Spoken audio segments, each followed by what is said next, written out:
you know, I finally did get married, so I am able to commit, right?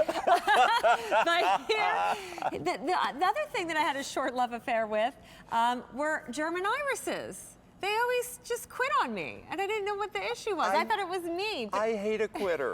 Just hate a quitter. If you do too, you've got to see Philip's Elegance German Iris collection. 4 pieces, and he promises these aren't going to quit on you. Look at the colors that you're getting, and for me, the size, the fullness, the beauty, the texture.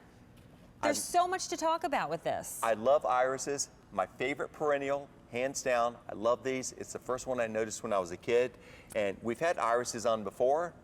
My buddy Doug called me last year and he said, would you please put together your favorite iris collection and send me the names, the ones you want me to get. These are the ones that I came up with. These, like your grandmother's, bloom like crazy in the spring, but unlike your grandmother's, they bloom crazy again in the fall. See, I love that. Look at the colors we've got in this collection. There is spiked, and it is truly spiked. It's a beautiful, deep, deep purple. It's got that white thumbprint on it, like a frosty thumbprint on each petal. The petals that hang down, by the way, are called the falls. The petals that go up are called the standards. That's just a little iris terminology. Okay. These were chosen not just for reblooming and not just for color, but for fragrance. They're extremely fragrant, and if you had the old collection that we had on earlier this year that had a blue one in it called Breakers, which is just a beautiful blue iris, this one is even darker blue than that. Hello. Yeah. You had me at blue suede shoes. Don't you know it? And it's got the thing, see the little yellow part right there? That's called the beard, which is on the falls, and that is bright yellow. But the yellow against that deep midnight blue, incredible looking. And this is about the best of the dark blue irises I have ever seen. I've got a yellow one in my garden called Harvest of Memories, which is in the other collection. This is a similar one, but it is orange. And it's hard to find a good orange iris like this. A lot of them are the peachy colors or the tawny colors. This is straight up Halloween orange. Again, very fragrant. And a perfect pink one for you in the collection is Pink Attraction. And this one has got an orange beard. Yeah, look at that. So I put that right next to the Orange Harvest. The orange beard matches Orange Harvest's petals. And so you got the pink and the orange all together, and the beard is the bridge, if you will, to the two. They never stop blooming, easy to grow. Okay, so how are they going to come shipped to me? Because this is 4 pieces, correct? Okay, no. Wow. This is the revelation moment. You go to the nursery to buy the irises. You'll find that gigantic pot. The plant in it is always this size, but it's in a gigantic pot. Why? I was going to say, why do they do that? Why? So then you try to plant it and all the soil falls apart. Look, nicely rooted, the soil does not fall apart. It does not go bare root on you. Do not plant it any deeper than it is in the pot. You see those things that look like sweet potatoes there? Don't cover those up. They don't like to be mulched either. Okay. I plant mine about 2 feet apart. These will bloom this year. Keep in mind, blooming spring and in fall. You got twice the blooms, twice the color, and twice the fragrance. They're so fragrant. Okay, but are they fussy?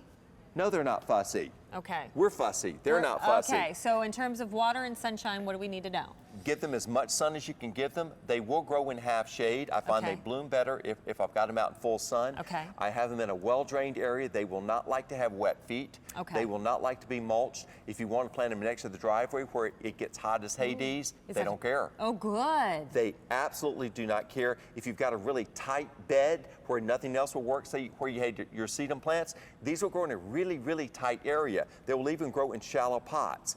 You see irises at old house sites and at graveyard sites because they can take care of themselves even when nobody else is around. They do a good job, and nobody's going to have these colors. I mean, honestly, if you love purple, if you love that blue, look at that. That looks like a velvety, it almost looks suede-like. And I'm telling you, it'll dance all through your garden, but that dark, dark blue, you can cut these and bring them inside.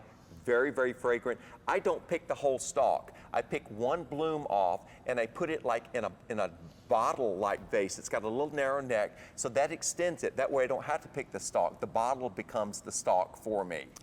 And that's how I photograph them individually. This is one of those things you'll want to photograph too. I photograph them all the time. There's nothing more elegant looking than the shape of an iris bloom. Honestly, I please urge you to pick up the phone and grab these. If at all it's kind of tempting your taste buds, if you will, because this is brand new this month and already 1,300 have been ordered. This is Philip's last show though. He's packing up for the season, so you're not going to see this presented again on air. This is item M46279, feature price $41.36. Remember, the price to see is the price you pay because the shipping and handling already included in that price. Shop with confidence because you have the Grow guarantee and Philip's backing that if should something happen, that you will be refunded your money. And remember, everything's shipped to you according to your zone. Exactly, and everything's shipping out, particularly the iris. These are coming out right now. You'll be getting them straight away. Plant them where you want to enjoy them for years and years to come. And this representation that I'm showing today is what you'll have in your garden years and years from now. We talked about the daylily being a very long-lived perennial. The iris is also.